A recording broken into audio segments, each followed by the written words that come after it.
So if in general, now that you see my screen, you log in to www.kahoot.it and you enter this game pin, which is also in the chat, we can start this by, I can start by finding out how much you know about urban farming and how important it is, because basically, as I said, my talk will be about digital twins and using tools for urban farming, but all these tools are all for a purpose of trying to make some things better.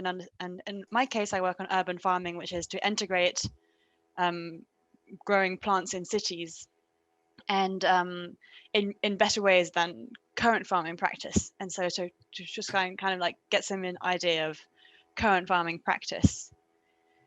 And so I'll share as well my slideshow. So yes, so maybe this, if you stop sharing the Kahoot, there we go. screen, that's it, yeah, because then we won't, there's no risk of us seeing the answers. Yes, as you ask the questions. exactly.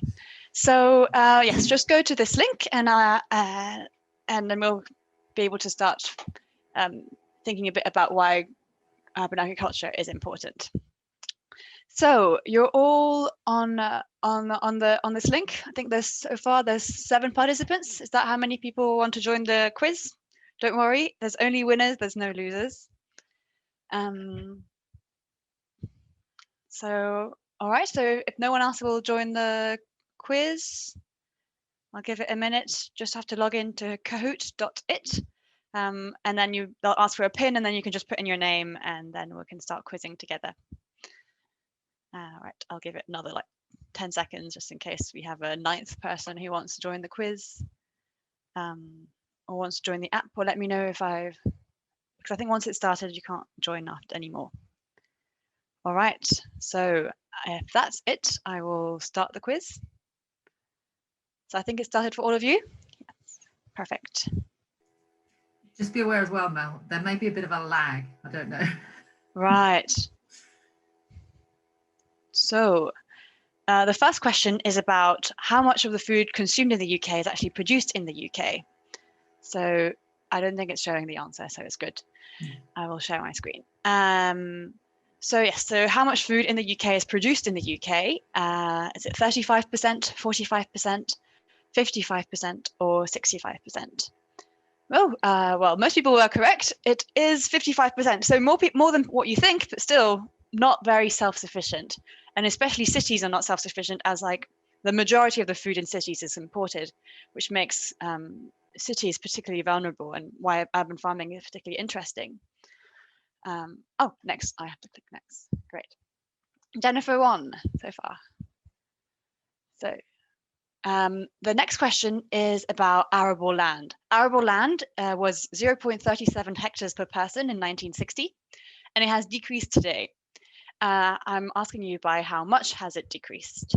Has it decreased by 0.09 hectares, by nearly half to 0.19 hectares, by not quite a third to 0.24, or a bit less to 0.29 hectares per person? And you were all correct at reading this graph without the y-axis. Indeed, the amount of arable land available per person has decreased by half. So as our population is increasing, even though we are deforesting at a great rate, we're not managing to create enough food, enough arable land to supply everyone, especially with meat consumption. But with vegetables, we can feed a lot of people. And now I'm asking whether it is better to import lettuce from Spain or grow it in the UK, in a greenhouse in the UK in terms of kilogram CO2 equivalent. So when you buy lettuce in the UK, will it be better, more environmentally friendly to have an imported lettuce from Spain or from the UK? And in fact, it is better to buy, it is much better to buy lettuce imported from Spain than to grow it in a greenhouse in the UK, because as we will now get, greenhouses in the UK require a lot of heating. And so you can have unheated greenhouses like on this picture, but in general, how much of the energy bill of a greenhouse in the UK is used for heating? And in the UK, it applies for all Northern European countries. So is it 50 to 65%, 65 to 80%, or, well, no one got it correct. Over 95% of the energy bill is for heating, because it is so cold and plants really require to be at around over 20 degrees all the time for fast growth. So Bill is doing really well here. And I think we are at the penultimate question. growing underground, which is a farm underground, which I'm working with, which is depicted here, produces much more per hectare per unit area than typical greenhouses in the UK. But I'm asking you, how much more do you think you can grow by having 4 stacks of plants? Is it 4 times more, 8 times more, 16 times more, or 20 times more? Right, well, most of you were correct. It is 16 times more that plants per unit area that growing underground can produce, which makes it very efficient in terms of space, and which is what makes, and it's very efficient because of hydroponics. Well done, Paul, you are now winning. And the last question, okay, although it produces a lot per unit area, how much more energy does it consume? Does it consume less energy, 2 times more, 4 times more, or 8 times more per unit area? So even though it's very productive due to its hydroponics and its several stacks, it does require complete artificial lighting. And so how much more energy does that make it than a typical greenhouse in the UK? It makes it way less energy efficient than typical greenhouses, and it consumes 4 times more energy per unit area than normal greenhouses. So with this, brings the focus of my work, which is to try and make it better. And first, we need to congratulate HL for arriving third, Bill for arriving second, and the winner of our quiz is Paul, who has been to Growing Underground, so maybe has an advantage, but well done. And thank you all for participating. All right, that is the end of this quiz. So I now, hopefully this wasn't too fast to gather some of the key concepts of why urban farming is a topic of research. That yes, 2.6 extra billion people will be living in cities by 2050. So that's so many more people in cities, and our arable land is decreasing, and we are using so much intensive agriculture, which is terrible for our land, for soil erosion, for eutrophication of waters. We're transporting so much food, but actually, and so urban farming promises to maybe bring food closer to a point of use, but to produce it in cities, you do need to produce at quite a high yield per unit area, and that can cost a lot of energy. And many analysts are worried that this interest in hydroponics could actually be bad because it requires so much energy input.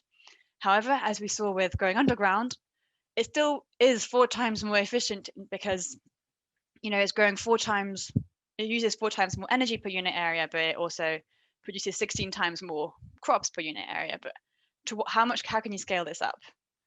So first, I will talk about a few typologies of urban farming to try and identify like different ways in which we could scale this up.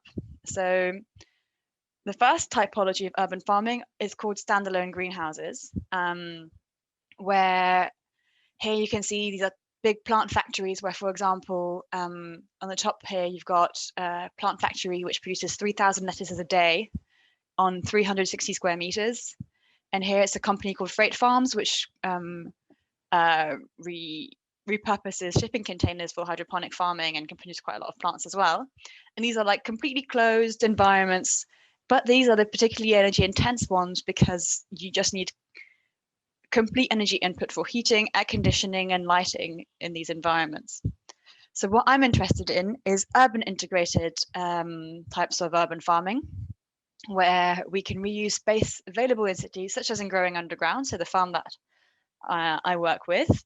And here, this is a farm in The Hague, which was the biggest farm in 2016 in Europe, a hydroponic farm where they repurposed an abandoned floor of a Philips factory.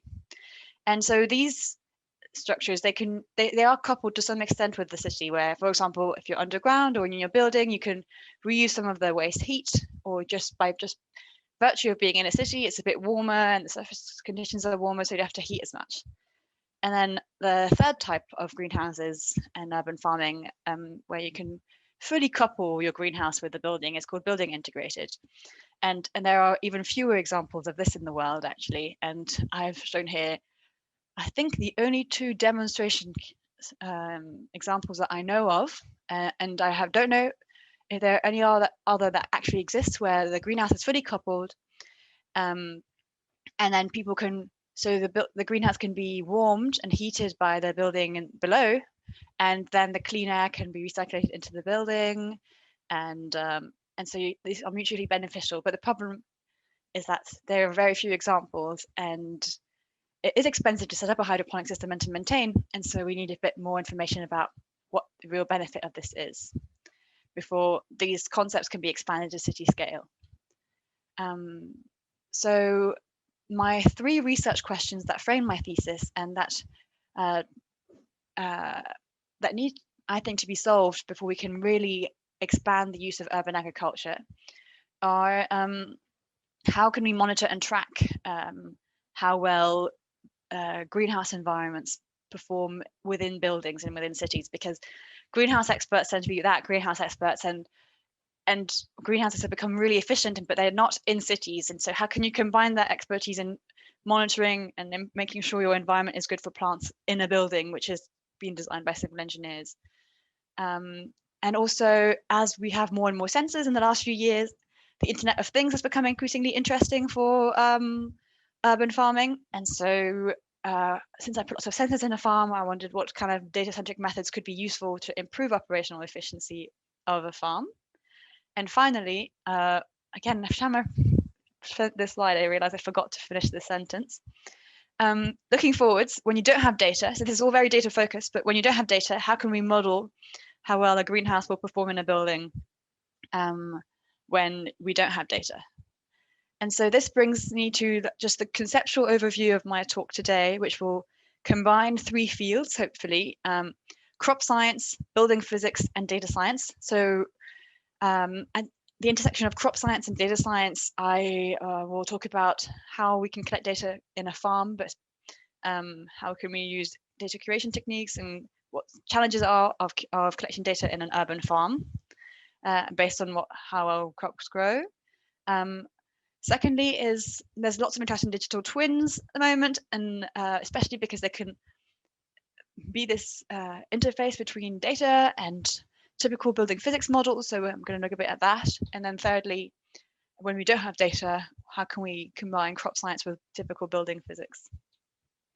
So this kind of outlines my talk, which will be much more focused on the digital twin.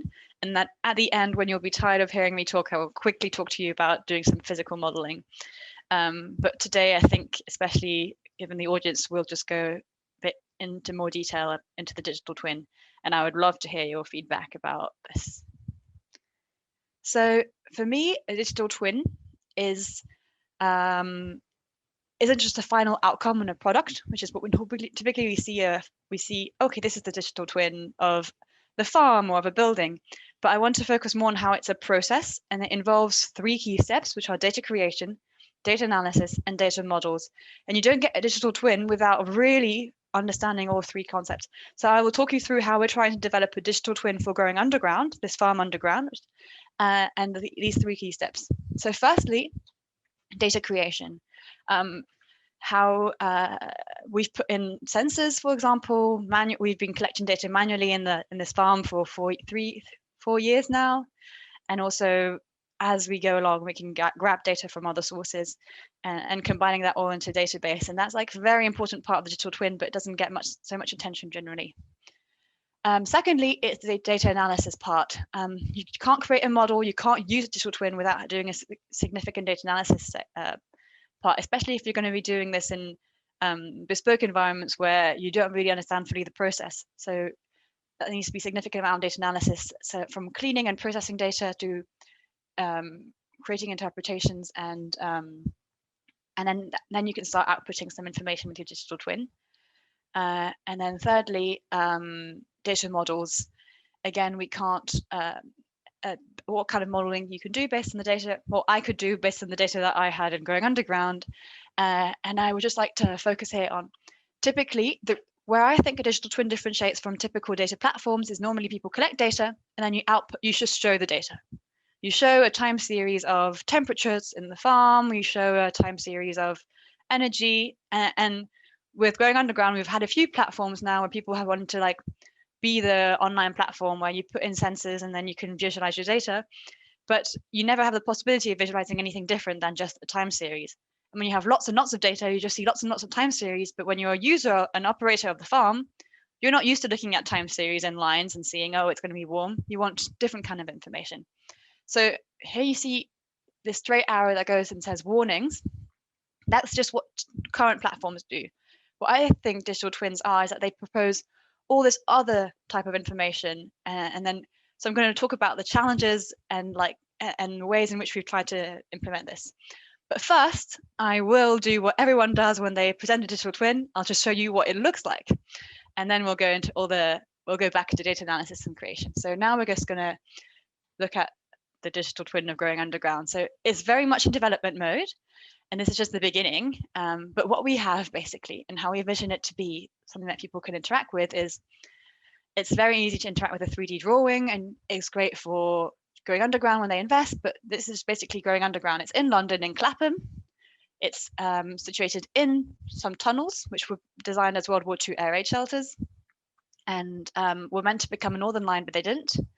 And so now they were just abandoned for 60 years. And now this part of the tunnel, they've converted it into a hydroponic farm, as you can see here. So there's the vertical stacks, there's plants that you can put 4 per bench. And we've put sensors around there. And the digital twin allows you to, first of all, navigate through the tunnel in a way that you can't if you're just sitting upstairs in the office. And also to see where your sensor data is. And so this is just like, there's a visual aspect to it. You can see the sensors. And so one thing, for example, here is that you can see where the sensors are located, but also the little green bar here indicates how healthy they are. So are they currently sending data? So right now these are green, so they are sending data, and then these are gray and they're not. And these are really simple things, but these were things that we sometimes just want to have a visual aid to be able to see. So what we envisage is everything to be used via this platform. So I just showed you the 3D drawing part of it. So now I will go to the hardest part, which was collecting live sensor data. So basically, what we've been doing since the beginning is we've got this farm, and this is what it looks like from a plan view. And you've got columns 1 to 23 here, and then you have the second part of the farm at the back, which was extended later on. And one of the limitations to just sensing in this farm was where we could put our data loggers, because these had to be next to the plugs, which seems so. So this was a limitation to where you could put sensors and what kind of information you could get from it. Secondly, we also put lots of environmental sensors. So these are the first environmental sensors that we put in, and so we can put them here. As you can see, when you're sensing in a urban farm that's operational like this, they are positioned right around benches. So if someone knocks over or pulls the bench or something, then these can be damaged. So that is something that could happen. Same here, you can see we put new sensors. We design new sensors, these little pink ones, and we try to attach them with cable ties here. And so as urban farming and Internet of Things becomes more and more part of the discourse in terms of making things more efficient, the frames on which we had to put the sensors were not at all designed to add sensors to them. And so there is a lag in between what the available material is for urban farming, which says that it keeps, or hydroponics, where they try to be very advanced, but they don't actually have place and slots that are very easy to put sensors on. Similarly, we put these webcams here. So I wanted to show you how we try to put sensors which were not accepted. So here, for example, we tried to put cameras to see what we could get by just looking at the farm all the time. But the staff didn't like having cameras, so these were taken down. And then this is air velocity sensors as well. And so, and the data that we collected, so the part where this differentiates, I think, from typical things in farms, there's 5 key environmental parameters that we really want to monitor. And this is temperature, relative humidity, CO2, air velocity, and light. So this is what we tried to capture.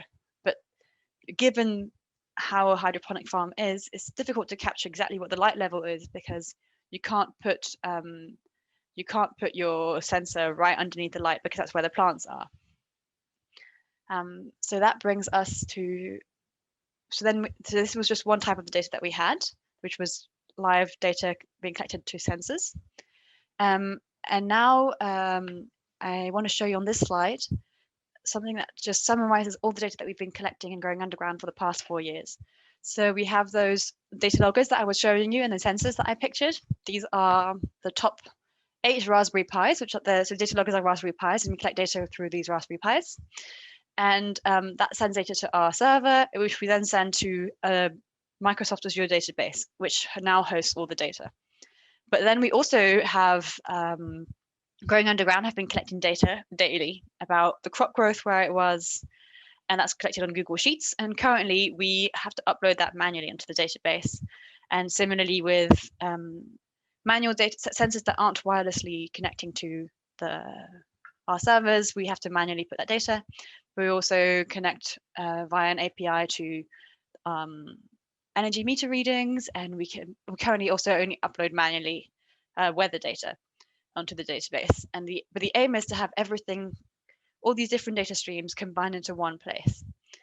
And now I will talk about the challenges about combining lots of different data streams from different sources, because startup companies are not going to have everything, the investment to put all the types of sensors that they need from one source in one place. So we're trying to find ways in which you can make it easy to add sensors as you have more funding, and then you can, and then the other, well, I'll get to that, the data challenges indeed. So basically,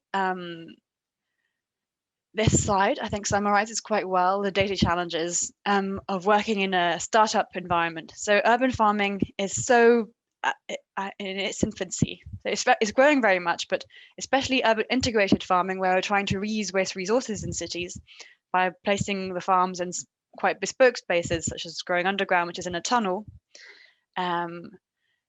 which means that like the infrastructure isn't completely available to sense very easily. And things happen. It's a startup, so you make decisions that you then want to change. So for example, in the beginnings, we had 7 sensors, and we placed them in the entrance and then by the staircase. And then at some point, the staff was like, actually, we want them in a different part of the tunnel to monitor how well the crops are propagating. So we had to change that location. And then we also switched around some sensors because sensors broke and people cut wires and various things happened because it was an operating environment. And as a result, we realized that the way that we were sorting our data, which was by sensor, wasn't particularly good. And then the different way in which the database has to be organized, which is very hard to do, is to organize it by location and to keep track of it, especially when there's so many people working in somewhere. So here again, this is where the sensors are located, and in black is just the periods where the data is missing. This data actually isn't missing anymore, but this is an old figure. Basically, if you don't have wireless data, you can see here that you have to go collect it manually every so often. Then you just get these gaps where if you just can't go and collect the data as soon as it's run out, you lose the data. And yeah, the point being, we can collect data a bit more at different locations. If it's not collected wirelessly, you don't have like losses of data due to loss of internet connection, but you then get losses due to the challenges of having to go collect your data manually. And also by having all these different sensors in the farm. So we put lots of sensors in, especially at the front of the farm, to make sure that we'd have so sometimes they were overlapping. And so I showed you 2 types of environmental sensors, and here I show you on the top, for a period in January 2019, we had several sensors at the front of the farm, and we could compare the data from different sensors.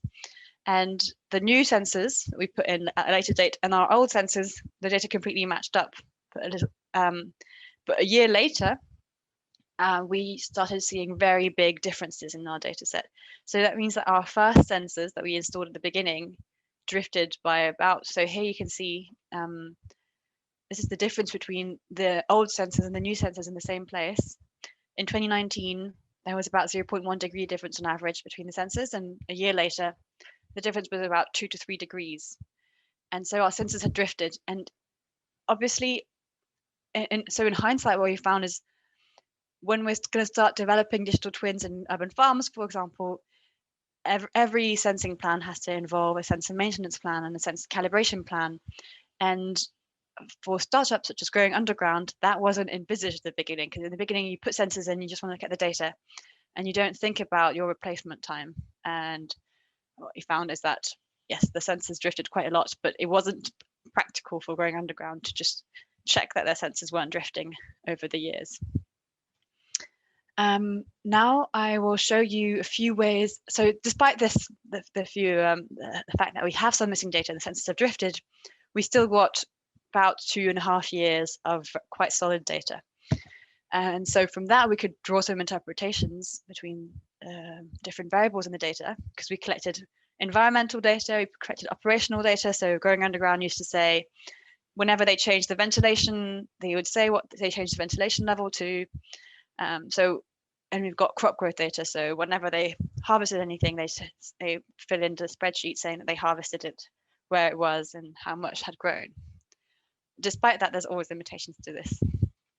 So here, for example, I'm showing you how the different crops performed according to the average, minimum, and maximum temperature while they were in the farm. So crop performance is measured as how much grew over how long. So if the crops grew for a long time in the farm and then had a heavy mass, heavy harvested weight, then they had the same performance as if they grew much faster to that same mass. So it's growing days, it's mass per growing day in the farm, per unit area. And so you can see here that when the lower temperature got quite high, the crops tended to grow better. So if the minimum temperature was always above 18 degrees, you had your highest performance of crop in the farm. And when your minimum temperature over the period that the crop was in the farm was low, then you tend to have less good performance. And then similarly, when the temperatures got slightly above 24 degrees, you wouldn't necessarily get the best performance either. So you wanted your crops to be between 20 and 24 degrees. And various farms will have different parameters. And here we've got 9 different crops, main crops in this farm, and they all perform differently. And the data is noisy, so it's not always clear cut. And you can see it's much more clear cut for in blue, you see the pea shoots. The crop growth really increased very linearly with crop performance with temperatures. But that's because pea shoots is 50% of their crop is pea shoot, 40% actually of their crop is pea shoot. So there was a lot more data than there was with the other types of crops. So it was a bit noisy, not everything varied with temperature, but a lot varied with temperature. We could also picture where the crops were growing thanks to the data that we collected. So this is also something that we envisage what the digital twin can show. Is it's just in a way that when you enter the farm, you can't see what is growing where. When you you write the data down and then you can output that on a platform, then you can see exactly what's growing where. So this is just what we consider the digital twin, is just a way of seeing things that you wouldn't be able to see just by observing, and you need data for. So for example, here you can see what grew where, and you can see, as I was saying, that 40% of pea shoots in 2017, the majority of crops were pea shoots in both 2017 and 2018. And then what we used to analyze different crop growth at different areas in the farm and see, okay, if the crops aren't growing so well here, how can we relate that to space? What is going on in this space? And so this is especially where we're going towards with data-driven analysis, is it wasn't possible to know exactly what was going on physically in the farm. We didn't know exactly, for example, how the air was moving in the farm, because it's a legacy farm, so it wasn't very clear exactly how many air changes per hour there were in the farm, where the air was flowing and how it was flowing because of the hydroponic stacks. And so it was we really needed the data to find this out. Another one key thing that we can do with the data as well is interpret just what's happening when no one is in the farm. So here you can see a typical day. So I can't remember, I think it's a typical day in March. And I've plotted here the temperatures in the farm and the humidity in the farm for this typical day. And the sensors are located at different places. So you have on the top bench in the middle of the farm and the back of the farm. And you can see that the temperatures in the farm are all quite similar, and the humidity is all quite similar with each other, no matter where the sensor is. But at the front of the farm, the temperatures are a bit cooler. And that's because that's where the air is coming in. And you can also see that in the thin blue line shows you the temperature and the humidity outside that day. And the temperatures in the farm and the humidity in the farm do not follow at all the temperature and humidity outside. And it's completely different to any normal farm, actually, because typically they're not located underground and they just follow the daily pattern of temperature and humidity. So every data models that are developed to forecast temperatures and in hydroponic farms always use external temperature as a main indicator of what the temperatures are going to be like. But in this farm, the temperatures completely vary due to the light. So you can see the temperatures go up at 5 p.m., temperatures go down at 10 a.m., and that's when the lights come on and off. And normally in a farm as well, you'd see a spike in humidity when the lights are on, because plants transpire when the lights come on. And as a result, they're releasing more humidity and the air becomes more humid. But what we're seeing is the humidity is higher during the farm nighttime when the lights are off, and then which is showing that the humidity is just dropping as a function of temperature, because humidity, if it's warmer, then the air can hold more air moisture, so it's less humid. So there was no significant transpiration in this farm, even though in every farm you have a lot of transpiration, and it's the biggest issue. So humidity was a big issue in this farm, but it wasn't because of transpiration, it was mostly because of evaporation, because there's hydroponics everywhere and the plants are very young, they're baby greens, microgreens, but the mats are evaporating all day long, all the time.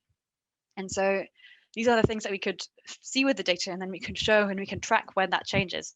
So this is what we propose to do with the digital twin, is to say, okay, based on the data, we can tell you when the lights are on and how much transpiration, or how has it changed? Is there now more transpiration than there was a year ago? And then you can start finding out what it is in this constantly changing environment of a startup that has changed. Also, another thing that we could do by having lots of data and putting lots of sensors was impute missing data. So here I just tried, I found that it was quite, because we put so many sensors and the conditions are quite stable along the farm, here I generated in missing data from the data that wasn't missing to the same extent, at the same time, etc.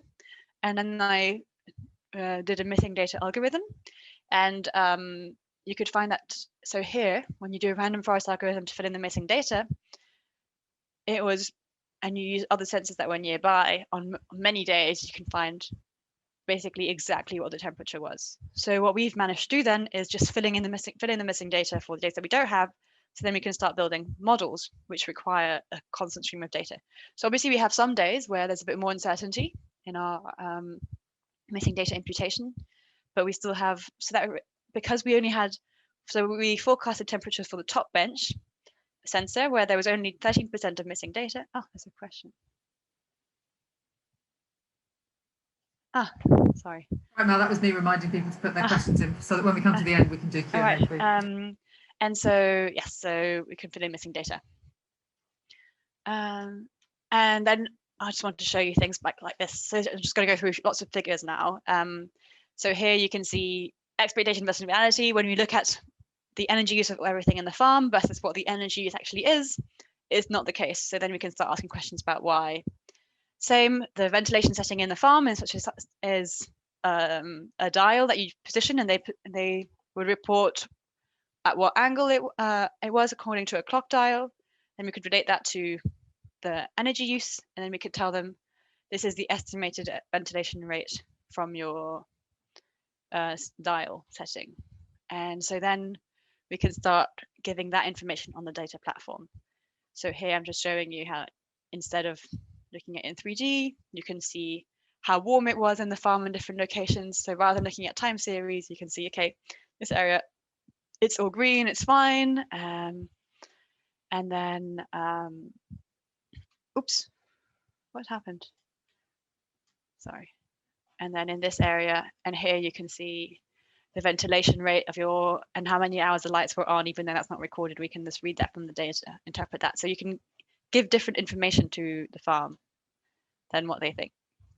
So finally, I'll get to the forecasting model, where we found that because lighting was what impacted the farm the most, the effect of the lights in the farm varied as a function of external temperature. So when it was really cold outside, so the blue lines, the farm took a long time to heat up due to the lights, but it heated up to a larger extent than when the temperatures were warm outside. So then we could apply this to a forecasting model, a dynamic linear model, where we added a data-centric lighting component. So we looked at how the lights were affecting the temperature as a function of time of the year, and then we can forecast temperatures. So here you can see, for example, that if you decide that the lights are off, we can forecast quite well, and when the lights didn't come on, and we can forecast quite well what a typical day would look like. And a final part of the digital twin is that not only can you forecast, but you can also feedback. So when we go back to this model, we can say, we can then look at the end of the day and say, okay, what happened in the farm was very unlike what a typical day would look like given the conditions. Something must have changed. So then you can start giving feedback to the farm about how their conditions have changed.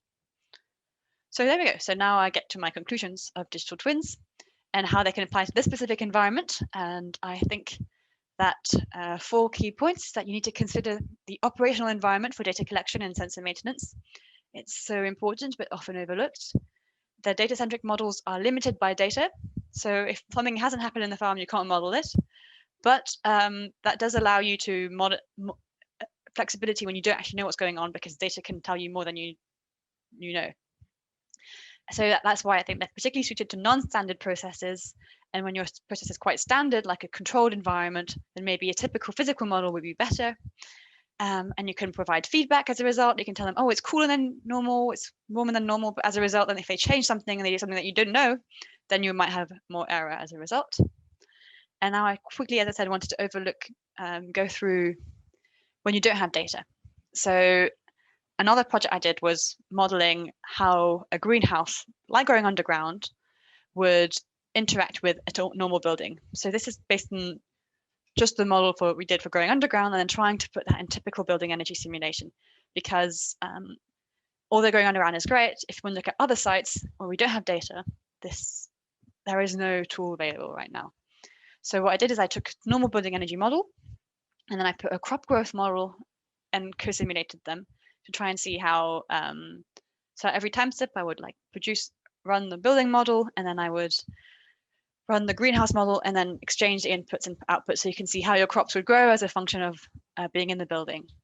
And the aim of that was to see how could we reuse different parts of the building. So for example, my case study here is the school building, where you have a circulation area on the top floor where people are walking, and CO2 levels go up to 1,400 ppm, which is very warm and high in CO2, which are the perfect conditions for a greenhouse. So if we have that warm air rich in CO2 and then we put it into the greenhouse, how would that greenhouse clean the air? And then could we reuse that clean warm air to ventilate the room below? And how much energy could we save by doing that? And so I made the model, ran simulations, and then I found different ways of finding out, of co-designing these buildings and that greenhouse together.